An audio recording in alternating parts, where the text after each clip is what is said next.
여러분, 오늘 말씀은 사실은 사람들이 별로 주목하지 않는 말씀입니다. 그래서 잘 모르기도 하고요, 어려운 말씀이기도 해요. 우리는 지난주에 나사로의 장례식장이 잔치집으로 변했다는 이야기를 했습니다. 예수님께서 죽은 지 나흘이나 되어서 냄새가 나는 나사로를 다시 살리셨기 때문이에요. 나사로야 나오라 하니까 나사로가 무덤 바깥으로 걸어 나왔다 했죠. 그걸 본 사람들이요, 그걸 본 사람들이 어땠겠습니까? 나사로가 나온다고 박수치고 감격의 눈물을 흘리지 않았겠습니까? 오늘 말씀 45절에는 예수님께서 하신 일들을 본 유대인들이 예수님을 믿었다 이렇게 이야기합니다.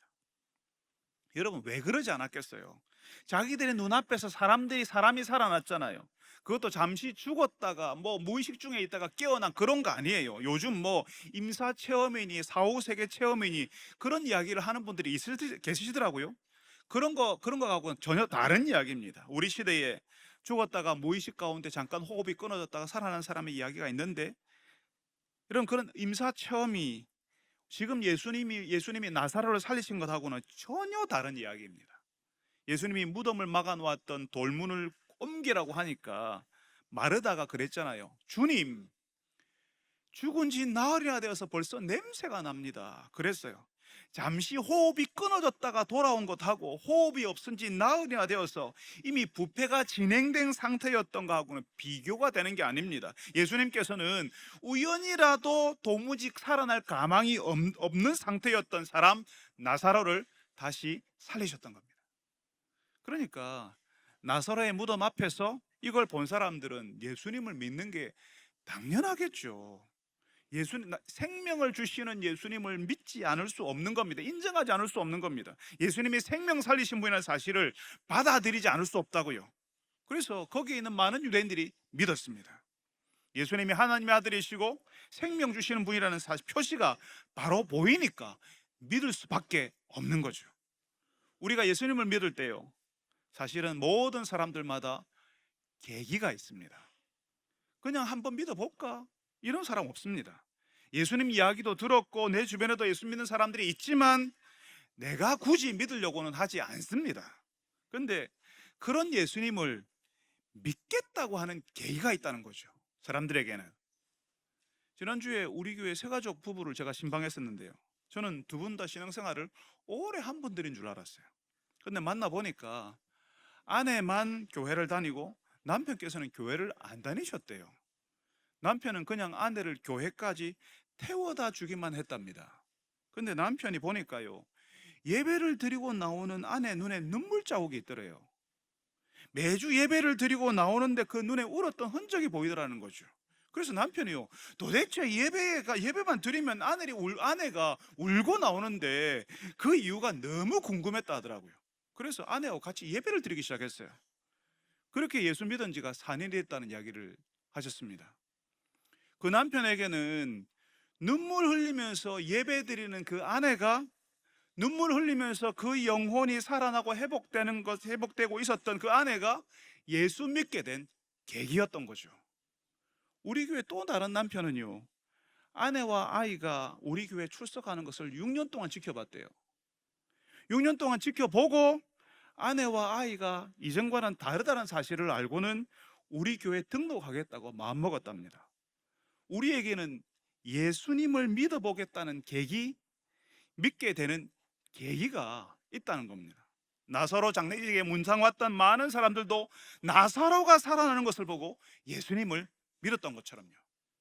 그런데 오늘 우리가 읽은 말씀에는요, 죽은 지 나흘 돼서 냄새나는 사람, 썩어버린 시체가 살아났는데 이걸 보고도 안 믿는 사람도 있었어요.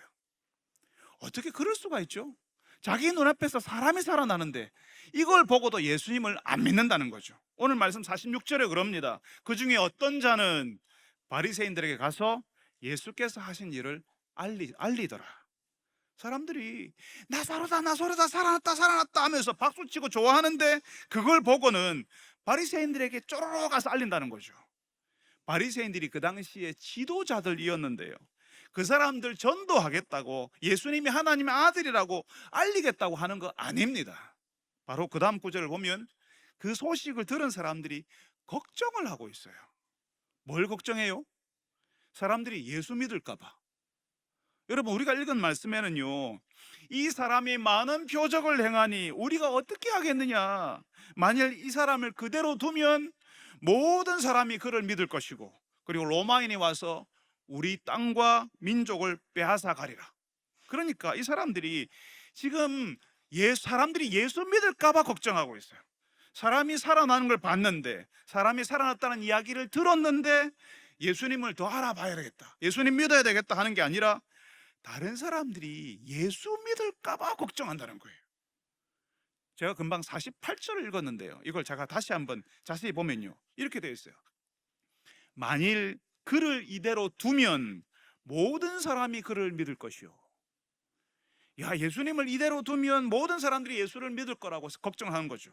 그러면 로마 제국이 와서 우리 땅과 민족을 빼앗아 갈 거라고 걱정을 하는 겁니다. 여러분, 그런 생각 여러분 평소에 안 해보셨어요? 예수님이 내 눈앞에서 그런 나사로가 살아나는 기적을 우리에게 내 눈앞에 펼쳐 보이시면, 사람 살리는 걸 보여주면 당장이라도 내가 예수 잘 믿지, 내가 절대로 의심 안 하지 하는 그런 마음 예전에 가져보신 적 없습니까? 예수님이 나에게는 그런 기적 하나 안 보여주니까 내가 예수 제대로 못 믿는 거지, 그런 마음을 많은 사람들이 가지고 있습니다. 근데 놀라운 것은요, 예수님이 무덤에 있는 나사로를, 죽어 있었던 나사로를 살리셨는데도, 그걸 눈앞에서 봤는데도, 그걸 본 사람이 말해주는데도 전혀 예수님을 안 믿는 사람도 있다는 거예요. 어떤 사람은 그걸 보고는요, 예수님 믿습니다, 아내가 달라진 것을 보고는 예수 믿겠다, 믿어봐야 되겠다고 하고요, 아내의 눈물을 보고는 도대체 이게 뭐지 하고 궁금하게 여기는 사람도 있어요. 그렇지만 완전히 죽어서 부패해버린 사람이 살아났는데도 안 믿는 사람이 있는 거죠. 여러분, 어떻게 그럴 수 있죠? 우리는 오늘 요한복음을 읽었는데 누가복음 16장에 이런 내용이 있습니다. 거기서도 나사로라고 하는 사람이 나와요. 부자와 거지 나사로 이야기가 누가복음 16장에 나옵니다. 나사로가 죽어서 이제 천사들에게 받들려서요, 아브라함의 품에 들어가고, 부자는 지옥에서 고통을 당하고 있었다라고 그 누가복음 16장에 이야기합니다. 거기서 부자가 보니까요, 거지 나사로가, 자기 집 앞에서 구걸하던 나사로가 아브라함의 품에 안겨 있는 거예요. 자기는 지금 너무 고통스러운 상태에 있잖아요. 그래서 아브라함에게 부탁을 했어요. 저 나사로를 내 집으로 좀 보내주십시오. 내 집에는 형제 5이 있는데 나사로가 가서 증언을 좀 해주십시오. 내 형제들이 여기 안 오도록, 내 형제들이 내가 있는 여기 와서 고통당하지 않도록, 만일 죽은 자가 살아서 가면 내 형제들이 회개하고 돌아올 겁니다. 그렇게 이야기했어요. 여러분, 그 부자가 해달라는 대로 나사로가 부자의 집에 갔을까요? 부자의 부탁은 거절됐습니다. 누가복음 16장 31절에 이렇게 이야기해요. 모세와 선지자들에게 듣지 아니하면 비록 죽은 자 가운데서 살아나는 자가 있을지라도 권함을 받지 아니하리라. 다른 말로 하면 안 믿을 거다, 회개하지 않을 거다, 돌아오지 않을 거다, 이렇게 말씀하시는 겁니다. 하나님의 말씀을 평소에 듣고 있지 않으면 설령 죽은 자가 다시 살아난다 하더라도 믿지 않는다라고 말씀하시는 겁니다. 그러니까 오늘 말씀에 죽은 사람 나사로가 살아났는데 안 믿는 사람이 있다는 것이 이상하지 않아요. 죽은 사람이 살아와도 안 믿을 수 있는 거죠. 그런데 더 놀라운 것은요, 오늘 여기 예배 드리시는 여러분, 성도들 대부분은요, 죽은 지 나흘 돼서 냄새나는 사람이 살아나는 것 못 보셨지 않습니까? 그런 엄청난 기적도 못 봤는데 여러분 대다수는 예수님을 나의 주 나의 하나님으로 믿고 계시지 않습니까? 우리가 오늘 말씀에서 알게 되는 것은요, 사람이 살아나는 기적을 봐도 안 믿을 수 있는 거예요. 반대로 사람이 살아나는 기적 같은 거 본 적이 없어도 예수님을 나의 구주, 나의 하나님으로 믿을 수 있다는 거죠. 제가 설교를 시작하면서 예수를 믿는 모든 사람에게는 예수님을 믿겠다는, 또 예수님을 믿게 되는 계기가 있다고 말씀드렸습니다. 내 아내가 달라졌고 내 아내의 눈물이 뭔지 궁금해졌고, 그래서 하나님의 말씀을 한번 들어보려고 하는 거예요. 예수님의 말씀에 귀를 기울이는 거죠. 그전에는 안 그랬어요. 그전에는 굳이 들을 필요 없었고 기등으로 들었어요. 그런데 그런 말씀이 내가 한번 믿어봐야 되겠다라고 하는 그 계기 이후에는요, 그 말씀에 집중하게 되고요, 그리고 내 귀에 들리고요, 내 마음을 울리기 시작하는 겁니다. 중요한 것은 하나님의 말씀이 들려야 된다는 거예요. 하나님의 말씀이 들리면 하나님이 믿어지고, 비록 죽은 자가 살아나지 않았어도, 내가 그걸 본 적이 없어도 하나님의 말씀이 믿어지고 하나님이 믿어지는 거죠. 하나님의 아들 예수님이 하신 그 모든 일이 믿겨지는 겁니다. 그 말씀 속에 담긴 하나님의 사랑, 하나님의 은혜를 우리가 느낄 수 있게 되는 겁니다. 그런데 여러분, 죽은 나사로가 살아났다 해도 꿈쩍도 하지 않는 이 사람들은 도대체 어디에 관심이 있었을까요? 어디에 관심이 있었길래 예수님이 사람을 살리셨다고 해도 그렇게 무관심하고 예수님 한번 믿어볼 생각을 하지 않았을까요? 그게 오늘 말씀 48절에 나오는데요, 제가 한번 읽어볼게요. 만일 그를 이대로 두면 모든 사람이 그를 믿을 것이요, 그리고 로마인들이 와서 우리 땅과 민족을 빼앗아 가리니. 만일 예수님 그대로 두면 사람들이 예수 믿을 것이고, 그러면 로마 제국이 쳐들어와서 우리 땅과 민족을 빼앗아 갈 거라고 걱정하고 있습니다. 예수님이 사람을 살리고 맹인의 눈을 뜨게 하고 38년 된 병자를 일으키고, 그러니까 사람들이 얼마나 많이 예수님 따랐겠습니까? 이미 사람들은 예수님을 왕으로 삼고 싶었어요. 여러분, 근데 그 당시에 유대 땅은 누가 지배하고 있었을까요? 로마 제국이 지배하고 있었습니다. 로마 제국에 황제가 있는데 유대인의 왕이 있네? 황제가 임명하지 않은 그런 왕이 있네? 그러면 어떻게 하겠습니까? 당장 유대로 쳐들어오는 거죠. 그러면 우리 땅, 이 사람들이 말하는 우리 땅, 우리 민족은 어떻게 되냐는 거죠. 여러분, 이 사람들이 걱정하는 게요, 우리 땅, 우리 민족이라고 말하는 그 민족을 걱정하고 사람들을 생각하는 거 아닙니다. 이 사람들은 우리 땅, 우리 민족이라고 말하는 것은요, 그 땅에서, 그 사람들 사이에서 자기들이 마음대로 할 수 있다는 거죠. 이 사람들은 바리새인들이었고 제사장들이었고 높은 사람이었습니다. 그 땅에서 자기 마음대로 할 수 있는 거죠. 우리 땅, 우리 민족은 자기들이 마음대로 할 수 있는 세상을 말합니다. 자기들의 세상을 이야기하는 거죠. 그런 세상, 자기들의 세상이 흔들릴까 봐 걱정하는 거죠. 그 세상이 너무 중요한데, 예수님이 사람을 살리셨다는 이야기도 그 세상이 너무 세상을 애지중지하고 있으니까 다른 이야기가, 예수님 이야기가 귀에 들어오지 않는 겁니다. 혹시라도 예수님 때문에 내가 속한 그 세상이 무너질까 봐 걱정을 하는 거예요. 여러분, 예수님을 믿지 않으려고 하는 사람들의 특징이요, 혹시 이제 가정에서 아내가 믿고 아이들이 믿지만 남편이 교회 오려고 하지 않고, 또 이제 말이 큰 자녀들이 예수 믿으려고 하지 않는 믿으려고 하지 않는 그 자녀들의 특징이 뭐냐면요, 이 시대의 질서, 이 세상의 질서 속에 있으려고 한다는 겁니다. 그걸 너무 중요하게 생각해요. 내가 만들어가는 세상을, 내가 손에 쥐고 움켜쥐고 있는 이 세상을 너무 중요하게 생각하는 겁니다. 내가 손에 움켜쥐고 있는 이 세상이 다라고 생각해요. 하나님이 있고 없고는, 내가 하나님을 믿을지 말지는 하나님이 이 세상에서 나에게 뭘 주냐 안 주냐로 결정을 해요. 그걸로 판단을 해요. 이 세상에 있는 걸 나에게 주면 하나님이 좋으시고 하나님이 살아계신 것이고, 나에게 아무것도 안 주면, 이 세상에 속해 있는 나를 도와주지 않으면, 그러면 하나님 안 믿는 거죠. 그런데 이 세상을 흔들면 하나님이고 뭐고 없다는 겁니다. 고3 부모들 중에는 대학 갈 때까지 예배 드리는 건 좀 쉬자, 중고등부 가는 거 좀 쉬자, 학원 가라 하는 분들이 계십니다. 부모가 그렇게까지 이야기 안 해도 고3 학생이 스스로 결정해서, 스스로 결심해서 나 시험 칠 때까지는 신앙생활을 하지 않을래요, 쉴래요, 이렇게 하는 학생들도 있습니다. 내가 만들어갈 세상이 중요하거든요. 그 세상을 만드는데 하나님이 방해가 된다고 생각해요. 내 세상을 흔드는 것처럼 느껴지니까 하나님을 버리는 거죠. 차라리 직장에 들어가고 사업을 해도 직장이라고 하는 세상, 사업장이라는 내 세상이 제일 소중합니다. 그걸 흔드는 거는 참을 수가 없어요. 그래서 항상 직장 생활에 방해 안 되는 정도로, 내가 사업하는데 지장이 안 될 정도로만 예수 믿으려고 해요. 직장 사업장이 내가 원하는 대로 안 되면 예수님도 하나님도 가차없이 끊습니다. 나의 세상이 제일 중요하거든요.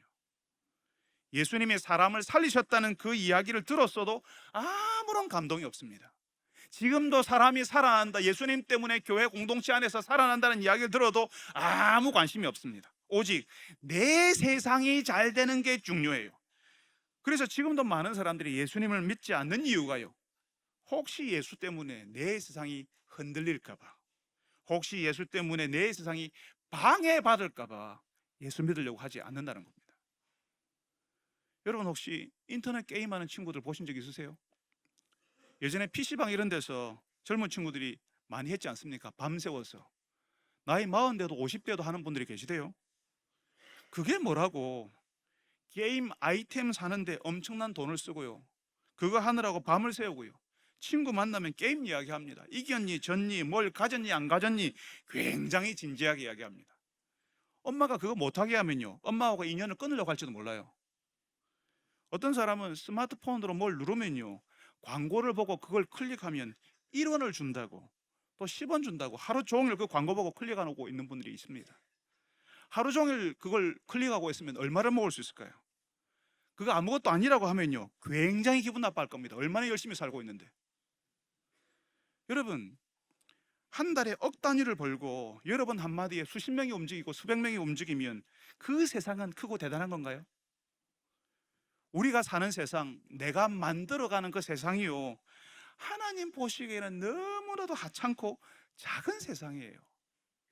우리가 아무리 노력해도 죽은 사람 살릴 수 없습니다. 우리가 사는 세상은 다들 죽어가는 인생이 살고 있는 세상입니다. 그런데 이게 전부인 것처럼, 이것 없으면 안 되는 것처럼 살아요. 이 작고 하찮은 세상에 몰두하느라고, 대학 가고 직장 가고 돈 벌고 그러느라고 하나님의 세상은 안 보려고 해요. 거기서는 사람이 살아나는데, 죽어서 냄새나는 사람도 살아나는데 그걸 안 보는 거죠. 작은 것 쳐다보고 있느라고 하나님의 세상은, 하나님의 나라는 바라보려고 하지 않는다는 거죠. 어떻게 그럴 수 있죠? 지금 내가 만드는 세상을 쳐다보고 몰두하느라고 하나님의 나라, 하나님의 세상을 받아들이지 않는다는 겁니다. 부모 여러분, 자녀가 이제 고2가 되어서 대학 신경 써야 되고 고3이라서 발등에 불이 떨어졌다고 자녀들을 작은 세상에 가두어 두지 마시기를 바랍니다. 고2, 고3이라도 생명 살리는 하나님의 나라, 우리의 세상보다 더 크고 놀라운 나라에 대해서는 듣고 알아야죠.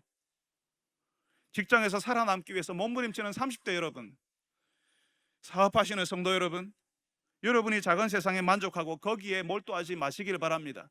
거기에 몰두하고 있으면 그게 전부인 것처럼 보이고 그게 모든 것보다 더 커 보이기는 하겠지만, 지금 승진하고 진급하는 것이 세상의 전부인 것처럼 보이겠지만 생명을 살리는 하나님의 나라가 더 중요합니다.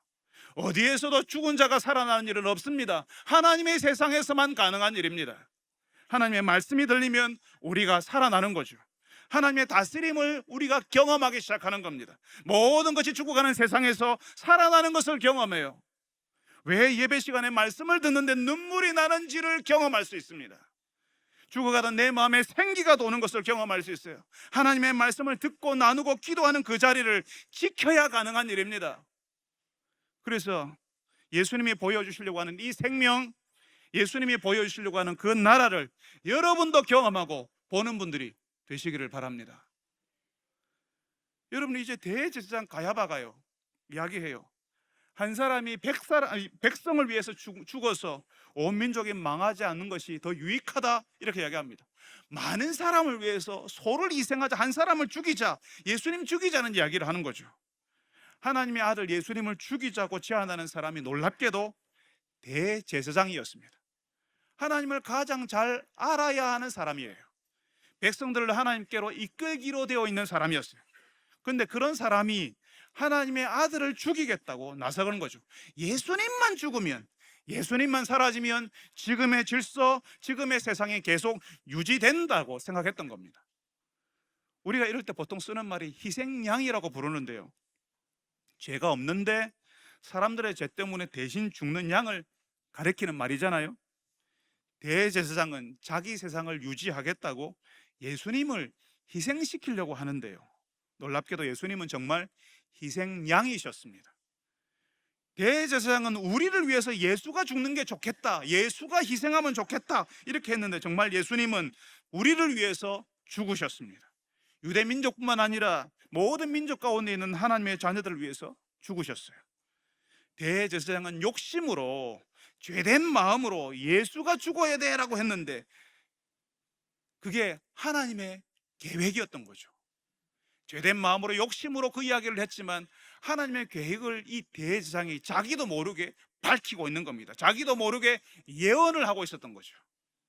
여러분, 대제사장은 자기 세상을 지키기 위해서 예수님을 죽여야 한다고 했어요.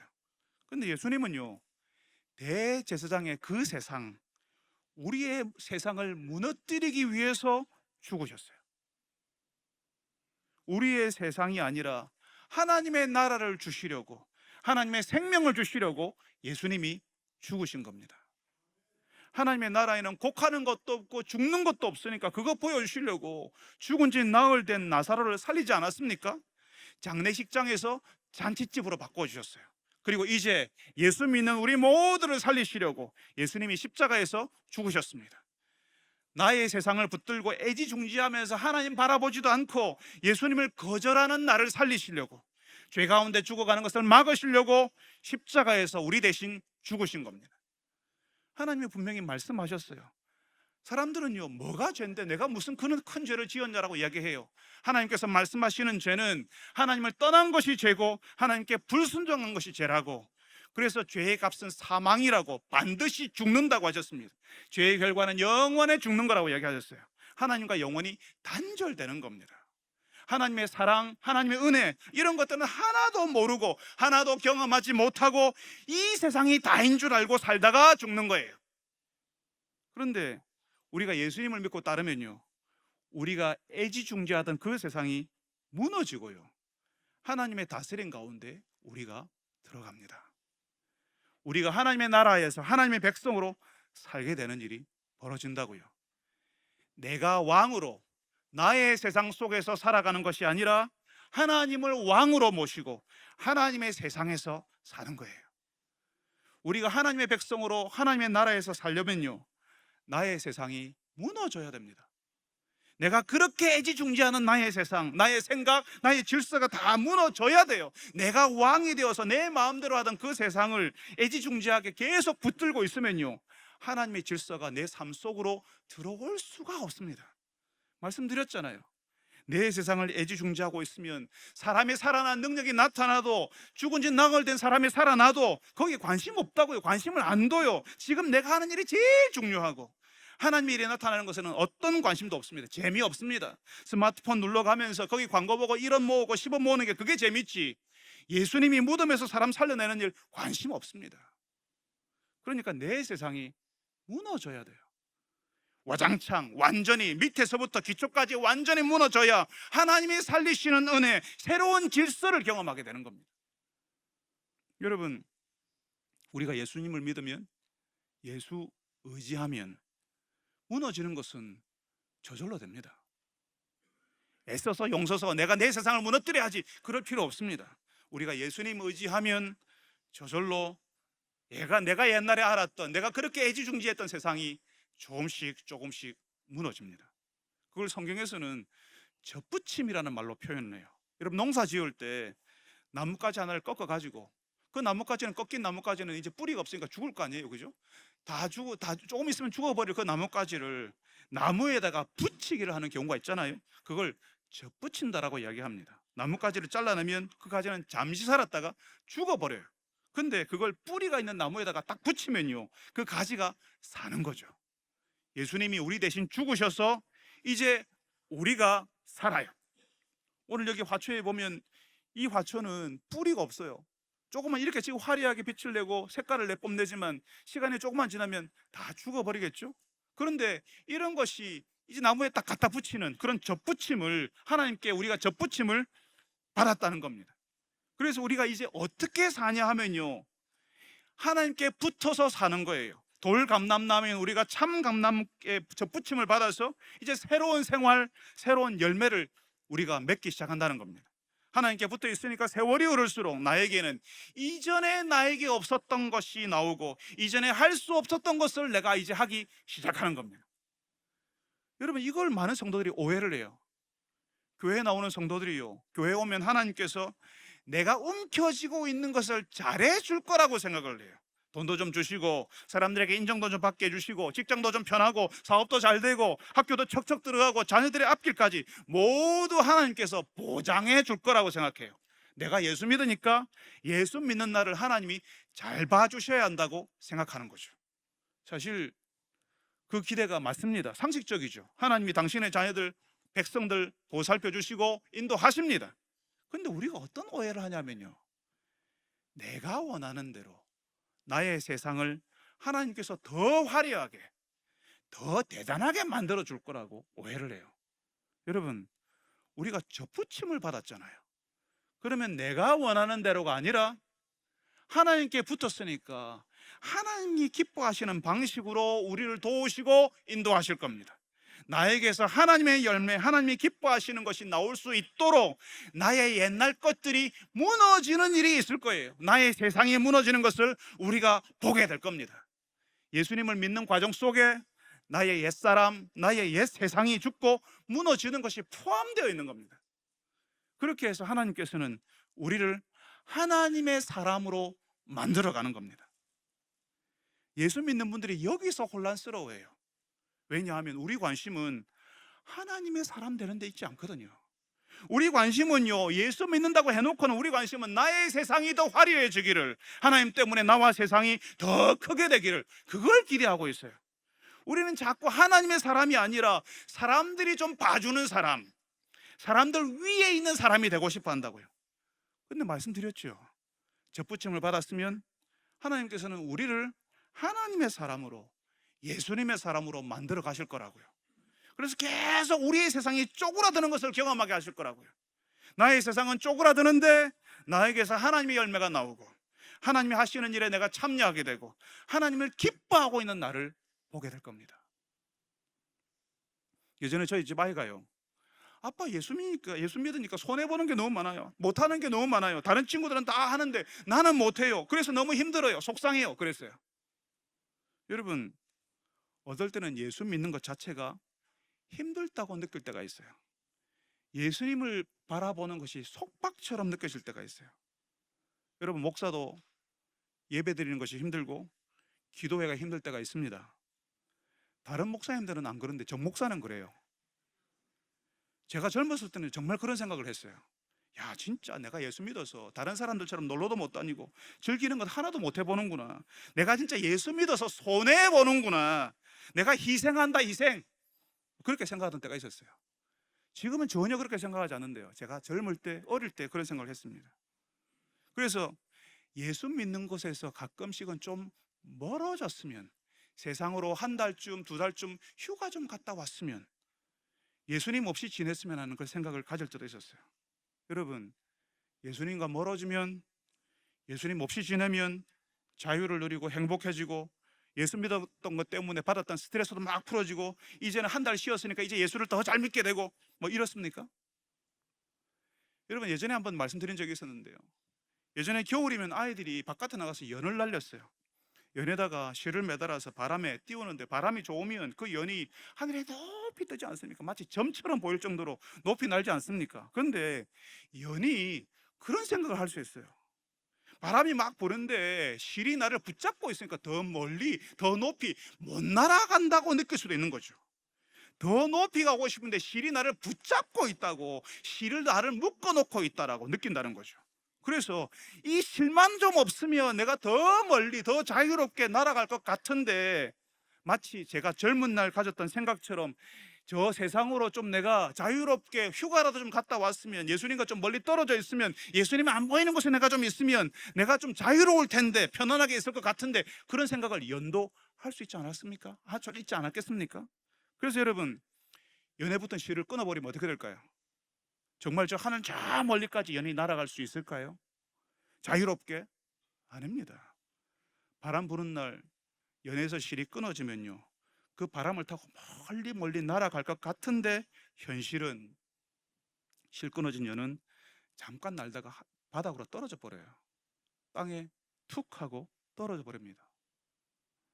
예수님을 믿는 생활이 우리를 속박하는 것 같고, 예수 믿는 것이 우리를 힘들게 한다라고 생각하지만, 사실은 그 예수 믿는 생활, 그 예수님이 우리를 붙들어 주는 겁니다. 바람에 계속 날 수 있도록요, 연이 실에 붙어 있을 때 그 바람을 타고요, 연이 더 높이 날아요. 실에 붙어 있는 만큼만 팽팽하게 그 연을 당겨서 그 연이 막 다 아무데나 막 날아가지 않도록 하늘에 계속 떠 있을 수 있도록 만들어 준다고요. 방향 없이 하늘에 떠다니다가 땅에 푹 꼬꾸라지지 않게 막아주는 게 그 실이라고요. 예수 믿는 것 때문에 힘들고 신앙생활이 우리를 피곤하게 만드는 것 같지만, 사실은 예수님을 바라보고 믿는 것이 우리를 살아있게 만들어줍니다.